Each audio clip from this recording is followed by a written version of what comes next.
નમસ્તે, હું Mittal Koticha Shah, joint executive trustee, project life અને vice chairperson of Indian Yoga association Gujarat chapter આપ સર્વને આંતરરાષ્ટ્રીય ડે નિમિત્તે શુભેચ્છા પાઠવું છું અને આશા રાખું છું કે આપના અને આપના પરિવારનું જીવન સ્વસ્થ્ય અને તંદુરસ્તમય રહે.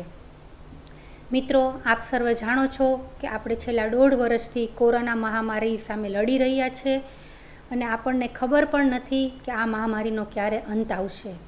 જગતભરના વૈજ્ઞાનિકો એમની પાછળ લાગી રહ્યા છે અને કોરોના મહામારીનો અંત લાવવા પ્રયત્ન કરી રહ્યા છે.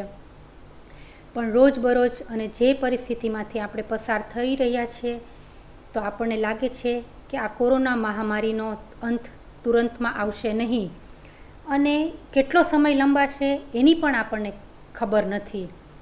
તો મિત્રો, આવા સમયમાં આપણી જવાબદારી શું છે?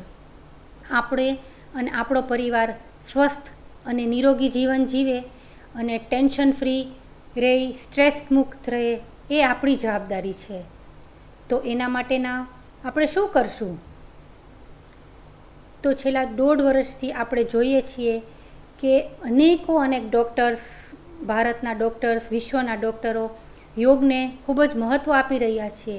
યોગ કરવાથી આપણે સ્ટ્રેસ ફ્રી જીવન જીવી શકીએ છીએ અને આ પરિસ્થિતિમાં ઘણા લોકો માનસિક શારીરિક તબિયતનો ભોગ બન્યા છે.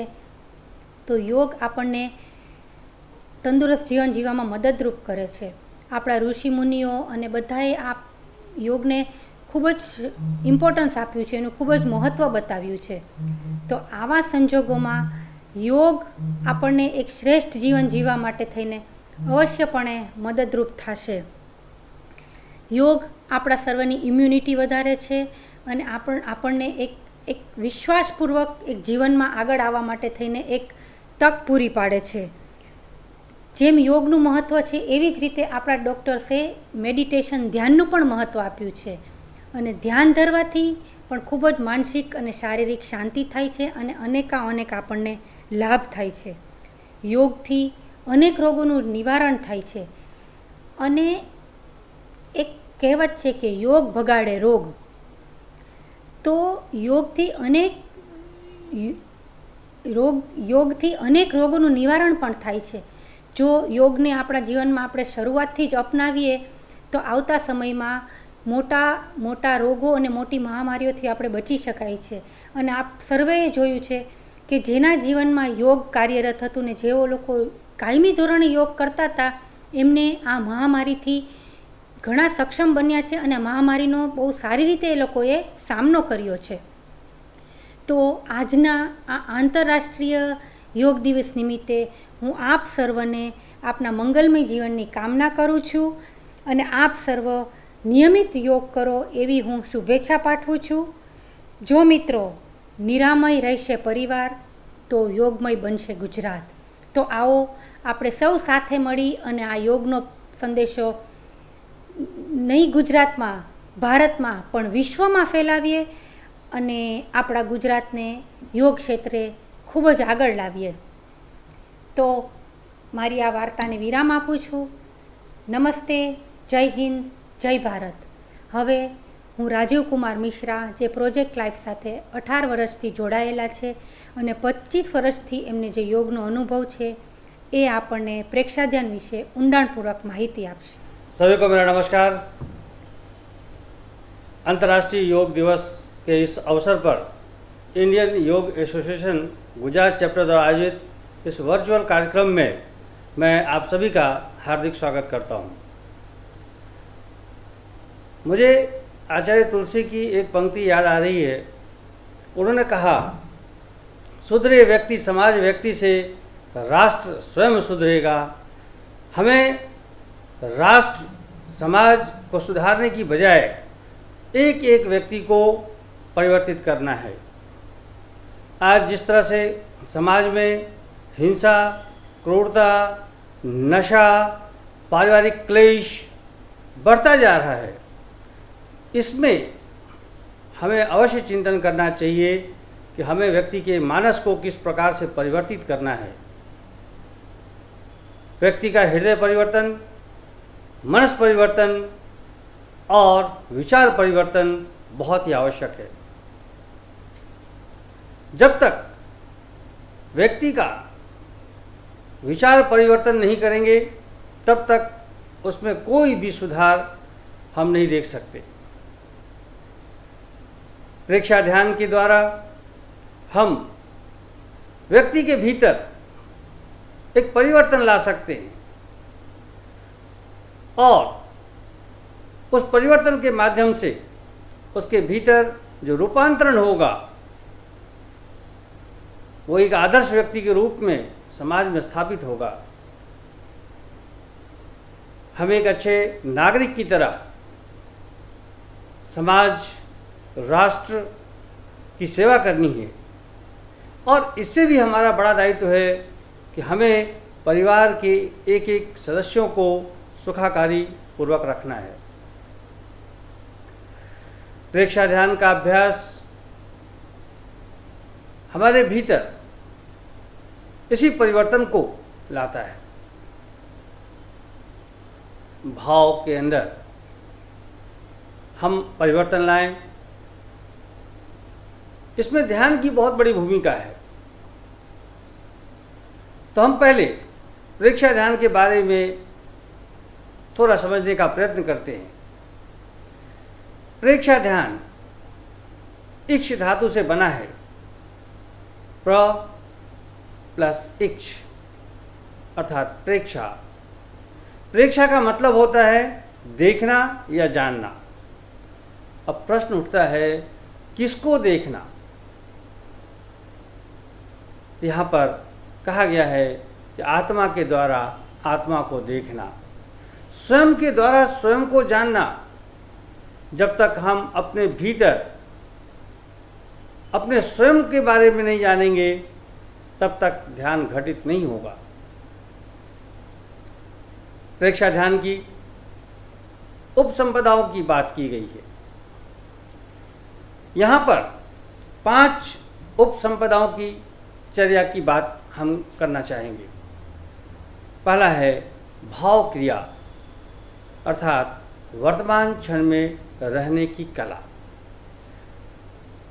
व्यक्ति या तो भूतकाल की यादों में रहता है या भविष्य की कल्पनाओं में खोया रहता है, वर्तमान क्षण में वो समय व्यतीत नहीं करता, अर्थात वो वर्तमान में नहीं होता।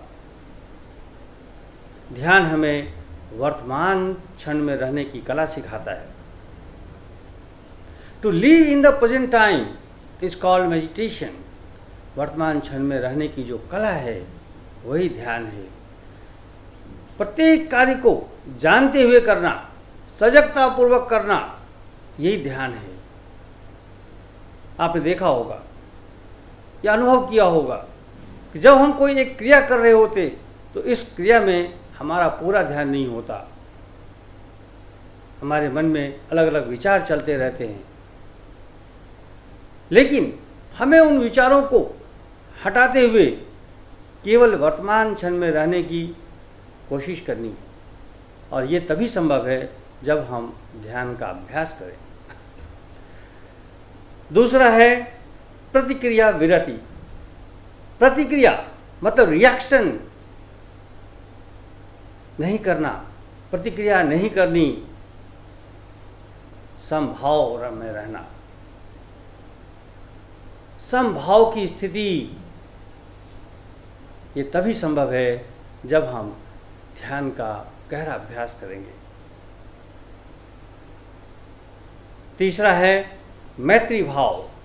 प्रत्येक प्राणी के प्रति हमारा भाव मैत्री का होना चाहिए और हम मैत्री भाव अपने भीतर बनाए रखें। मित भाषण और मिताहार अर्थात मिताहार का मतलब आवश्यकता से कम भोजन ग्रहण करना। यदि हम अपने पेट को एक गोलाकार स्थिति में मानते हैं तो ऐसा कहा जाता है कि उसका आधा भाग आप भोजन से भर लें, अन्न से भर लें, एक भाग आप जल से भर लें और एक भाग आप खाली रखें, जिससे आपका पाचन तंत्र एकदम सुव्यवस्थित रहेगा। और उसके बाद आता है मित भाषण, अर्थात कम बोलना। जितना हो सके उतना कम बोलने की कोशिश करना। जब हम बोलते हैं तो उससे हमारी शक्ति छीन होती है, शक्ति का व्यय होता है, और जब हम मौन का पालन करते हैं तो उससे हमारी ऊर्जा संचित होती है। ध्यान में हम हमारी ऊर्जा को संचित करते हैं।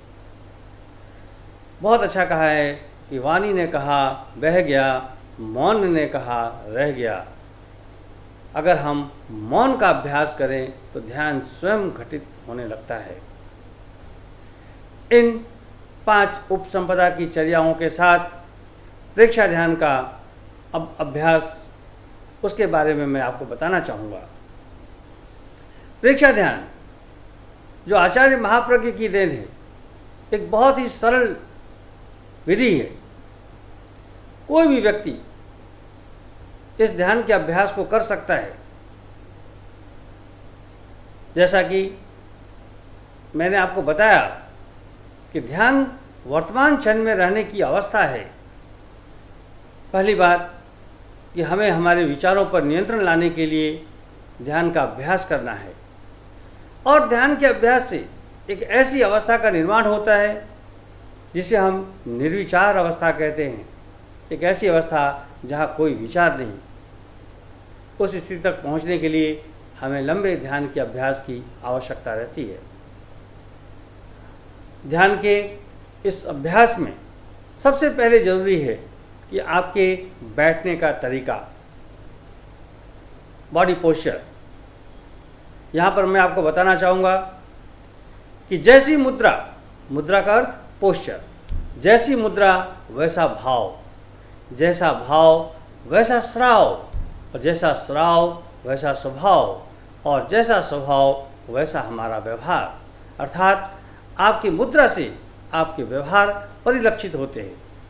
तो हम सबसे पहले ध्यान के लिए किसी भी एक आरामदायक मुद्रा का चयन करें, जिसमें पद्मासन, अर्ध पद्मासन, वज्रासन, सुखासन, जिसमें आप लंबे समय तक बिना शरीर को हिलाए डुलाए बैठे रह सकते हैं। ऐसी किसी एक मुद्रा का चयन करें। उसके पश्चात आँखों की स्थिति क्या होनी चाहिए? जब हम ध्यान करते हैं तो हमारी आँखों की स्थिति बंद होनी चाहिए, वो भी बहुत ही कोमलता के साथ। आँखों पर ज़्यादा दबाव या जोर नहीं डालना है। और यहाँ पर मैं कहना चाहूँगा कि आँखों को बंद नहीं करना, बल्कि बंद होने देना है। आँखों को बहुत ही हल्के से बंद कर लेना है। उसके बाद हाथों की स्थिति या तो ज्ञान मुद्रा, this is posture of knowledge, या ब्रह्म मुद्रा, जिसे हम कह सकते हैं वीतराग मुद्रा, किसी एक हाथ की स्थिति का आप चयन करें। ध्यान की अवस्था में बहुत आवश्यक है कि आपके रीढ़ की हड्डी और गर्दन वो एकदम सीधी रहे। कई लोग ध्यान करते करते झुक जाते हैं, लेकिन इसका संबंध हमारी चेतना से है, हमारी सुषुम्ना नाड़ी से है। इसलिए ध्यान की स्थिति में हमें एकदम सीधे बैठना है। जहाँ तक हो सके आपकी करोड़रज्जु और गर्दन एकदम सीधी होनी चाहिए। अब हम ध्यान का अभ्यास शुरू करेंगे, तो किसी भी एक आरामदायक आप स्थिति में बैठ जाएं। आंखों को सहजता से बंद करें। हाथों की मुद्रा ज्ञान मुद्रा या ब्रह्म मुद्रा में किसी एक अवस्था में रखें। हाथों को घुटनों पर, अगर ज्ञान मुद्रा है तो आपके अंगूठे और तर्जनी को मिलाएं, तीनों उंगलियों को सीधा रखें और दोनों हाथों को घुटनों पर रखें। और यदि ब्रह्म मुद्रा है या वीतराग मुद्रा है तो दाहिना हाथ ऊपर, बायां हाथ नीचे और दोनों हाथ नाभि के पास।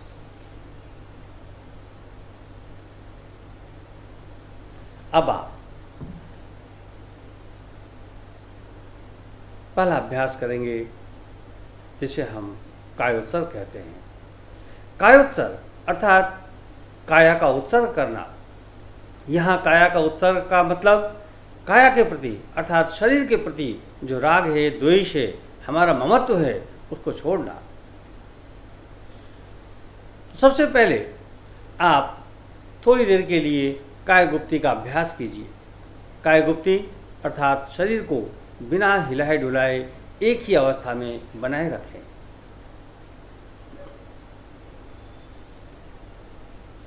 एक प्रतिमा की भांति, जस्ट लाइक ए स्टेच्यू, एक मूर्ति की भांति शरीर को बिना हिलाए डुलाए बनाए रखने का प्रयत्न करें।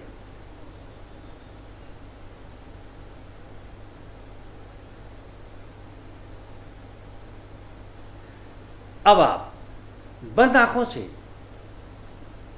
अपने दाहिने पैर के अंगूठे से लेकर मस्तिष्क तक क्रमशः प्रत्येक अवयव पर अपनी चेतना को ले जाएं।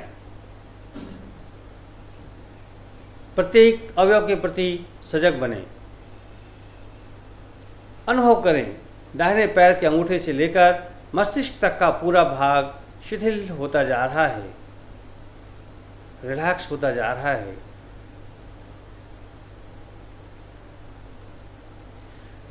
बंद आंखों से अर्थात अपने अंतःचक्षु से अपने चेतना के द्वारा दाहिने पैर के अंगूठे से लेकर मस्तिष्क तक क्रमशः एक एक अवयव को देखते जाइए।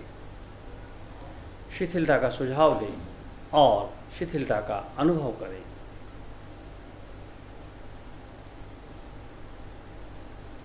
अब ये अवस्था पूरे ध्यान काल तक आपकी बनी रहे। शरीर में कोई हलचल नहीं, पूरी जागरूकता, कंप्लीट अवेयरनेस, पूरी सजगता। अब आप ध्यान का दूसरा चरण करेंगे जिसका नाम है अंतर यात्रा, इंटरनल ट्रिप। अब आप अपनी चेतना, अपने चित्त को शक्ति केंद्र पर ले जाएं और चित्त को शक्ति केंद्र से ऊपर ज्ञान केंद्र तक ले जाएं और शक्ति केंद्र से ज्ञान केंद्र के बीच होने वाले कंपन, प्रकंपन, स्पंदनों का अनुभव करें। उसी तरह ज्ञान केंद्र से लेकर शक्ति केंद्र तक अपनी चित्त की यात्रा करें। अनुभव करें वहाँ होने वाले कंपन, प्रकंपन, स्पंदनों का।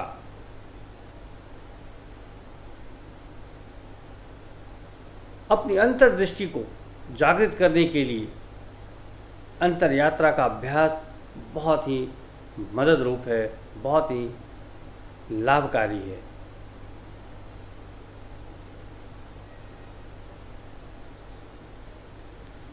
अब आप अनुभव कर रहे हैं शक्ति केंद्र से ज्ञान केंद्र तक और ज्ञान केंद्र से शक्ति केंद्र तक होने वाले कंपन, प्रकंपन, स्पंदनों को बस अनुभव करते जाइए पूरी जागरूकता के साथ।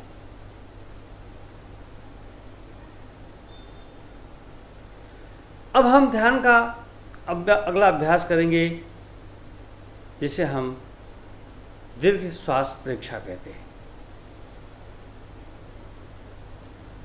अब आप अपनी चेतना को श्वास प्रश्वास की गति पर केंद्रित कीजिए। आते जाते प्रत्येक श्वास के प्रति सजग बनिए। धीरे धीरे लंबा गहरा श्वास लीजिए और छोड़िए। यह अनुभव कीजिए कि जब आप श्वास लेते हैं तो आपके पेट की मांसपेशियां फूलती है और जब आप श्वास छोड़ते हैं तो आपके पेट की मांसपेशियां सिकुड़ती है। पेट की मांसपेशियों के फूलने और सिकुड़ने का अनुभव कीजिए।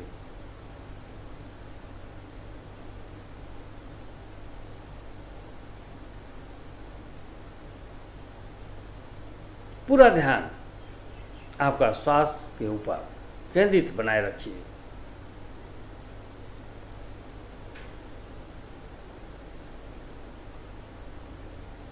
अब इस अभ्यास के बाद हम अगला अभ्यास करेंगे जिसका नाम है ज्योति केंद्र प्रेक्षा, ललाट का मध्य भाग जिसे ज्योति केंद्र कहते हैं, यहाँ पर ध्यान का अभ्यास करना। बंद आंखों से पूर्णिमा के चांद की कल्पना कीजिए। अपनी पूरी चेतना आप पूर्णिमा के चांद को देखने में लगा दीजिए। मानसिक रूप से पूर्णिमा के चांद की अनुभव कीजिए कि पूर्णिमा के चांद की श्वेत किरणें, श्वेत रश्मियाँ आपके ललाट के मध्य भाग पर पड़ रही है।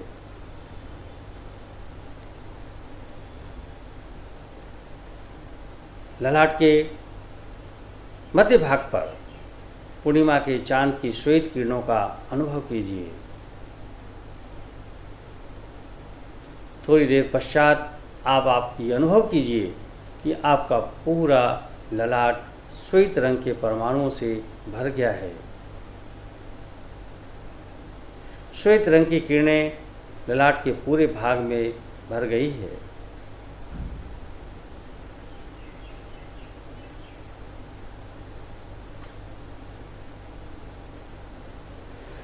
मानसिक रूप से अनुभव करें कि आवेग और आवेश शांत हो रहे हैं, क्रोध शांत हो रहा है, वासनाएं शांत हो रही हैं। इस शब्दावली का आप उच्चारण करते रहें। मानसिक रूप से इस शब्दावली का उच्चारण करें। क्रोध शांत हो रहा है, आवेग और आवेश शांत हो रहे हैं, वासनाएं शांत हो रही है।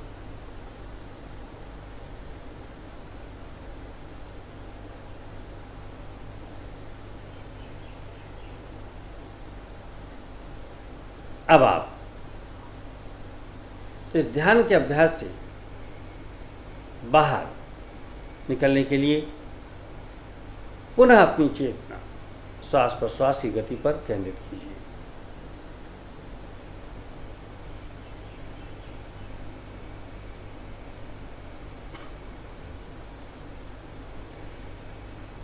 अपना सच में से जा मैं तिम भुए सुकपय, अर्थात स्वयं सत्य खोजे, सबके साथ मैत्री करें। आहं सुविद्या चरणं पमोक्षम, अर्थात दुख मुक्ति के लिए विद्या और आचार का अनुशीलन करें। धीरे धीरे दोनों हथेलियों को आपस में रगड़ते हुए पलक बंद आंखों पर लगाएं। चेहरे का स्पर्श करते हुए अब आप अपनी आंखों को खोल सकते हैं। अब आप आराम से बैठ जाएं।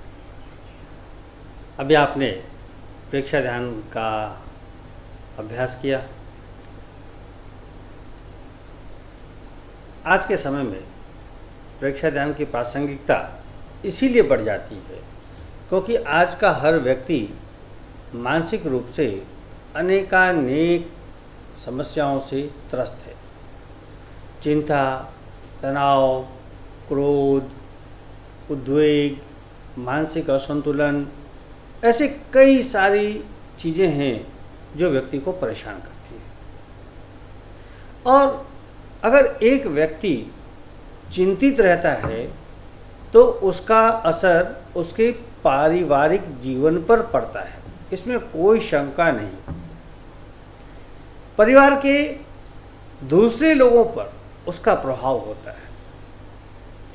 तो जरूरत है कि हमें चिंता मुक्त रहने की, तनाव मुक्त रहने की, व्याधि मुक्त रहने की, और ये सभी तभी संभव है जब हम योग को अपने जीवन का एक अभिन्न अंग बनाएं।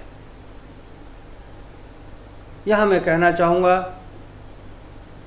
कि स्वस्थ रहना और बीमार रहना ये दोनों आपके हाथ में है। अगर आप स्वस्थ रहना चाहते हैं तो नियमित रूप से आप 1 घंटे आसन, प्राणायाम और ध्यान का अभ्यास करें। योग के नियमों का पालन करें, आप देखेंगे कि इससे आपको बहुत लाभ होता है। एक व्यक्ति जब स्वस्थ होता है तो एक पूरा परिवार स्वस्थ होता है, समाज स्वस्थ होता है और राष्ट्र जो है वो स्वस्थ होता है। प्रत्येक व्यक्ति को स्वस्थ रहना ये उसका मूल कर्तव्य है। हम अपने स्वास्थ्य को इग्नोर नहीं कर सकते। इस भागदौड़ भरी जिंदगी में हमारे पास सब कुछ हासिल करने के लिए है, लेकिन हमारे पास एक ही चीज़ नहीं है, वो है वक्त जो हम अपने स्वास्थ्य के ऊपर खर्च कर सकें।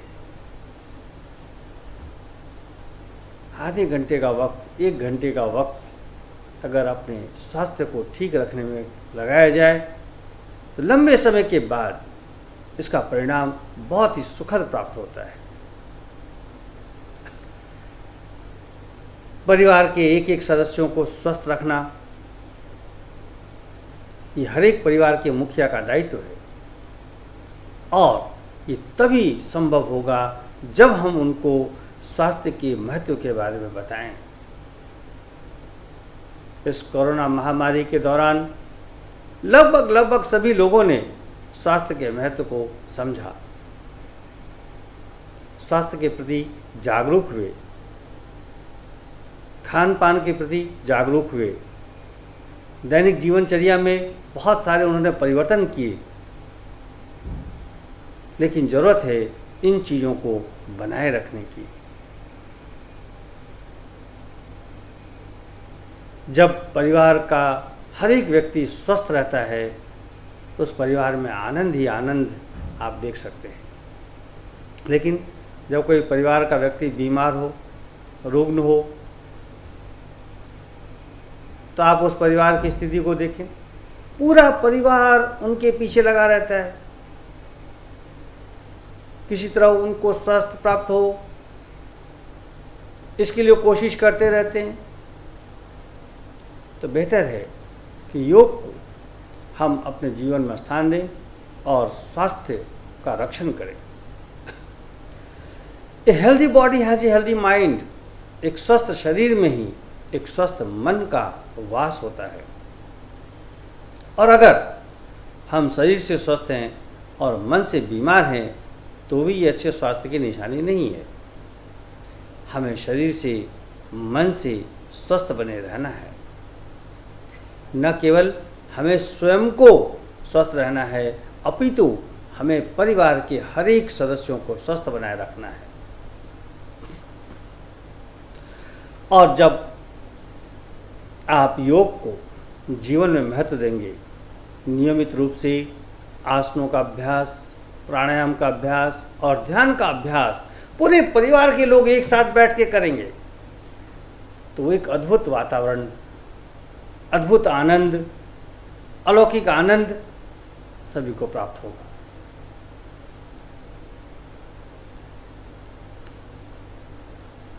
योग से न केवल शारीरिक स्वास्थ्य अपितु मानसिक स्वास्थ्य और भावनात्मक स्वास्थ्य भी प्राप्त किया जा सकता है। योग से आध्यात्मिक उन्नति, हमारा स्पिरिचुअल डेवलपमेंट होता है। और सबसे बड़ी बात कि जब आप योग को जीवन में महत्व देते हैं तो हमारे शरीर के एक एक अंग सुचारू रूप से कार्य करते हैं। इंडियन योग एसोसिएशन गुजरात चैप्टर द्वारा आयोजित इस श्रृंखला में जो थीम है वो है निरोगीमय परिवार, अर्थात निरामय परिवार, योगमय गुजरात। हमें एक एक परिवार को निरामय बनाना है, स्वस्थ बनाना है और पूरे गुजरात को योगमय करना है।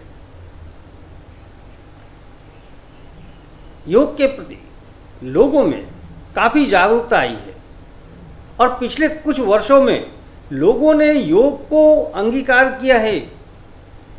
योग के द्वारा अपने शारीरिक, मानसिक, भावनात्मक बहुत सारी तकलीफों को उन्होंने दूर किया है। यहाँ एक बात और कहना चाहूँगा कि योग केवल बीमारी से बचने के लिए नहीं है। कोई बीमारी हो, कोई तकलीफ हो, उसके पश्चात हम योग को शुरू करें, इसका निदान स्वरूप है। लेकिन यहाँ पर यह बात ध्यान देने की है कि शरीर व्याधि मुक्त रहे, रोग मुक्त रहे, इसके लिए योग को हमें प्रारंभ से ही, शुरू से ही महत्व देना चाहिए। जब हम स्वस्थ हैं उस समय से योग किया जाए तो बहुत लंबे लंबे समय तक हम स्वास्थ्य की अनुभूति कर सकते हैं।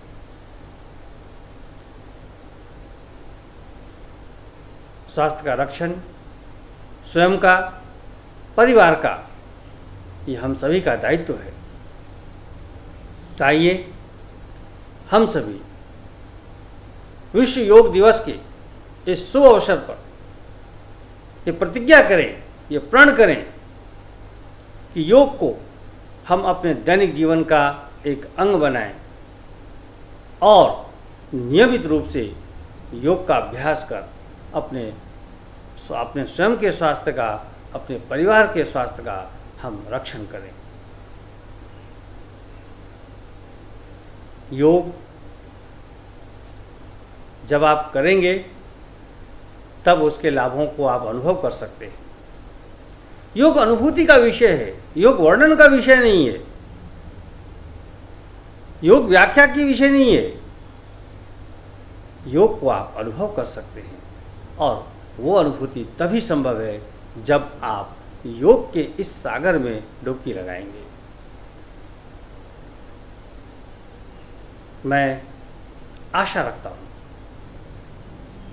कि विश्व योग दिवस के इस शुभ अवसर पर आप योग को अपने जीवन में अंगीकार अवश्य करेंगे।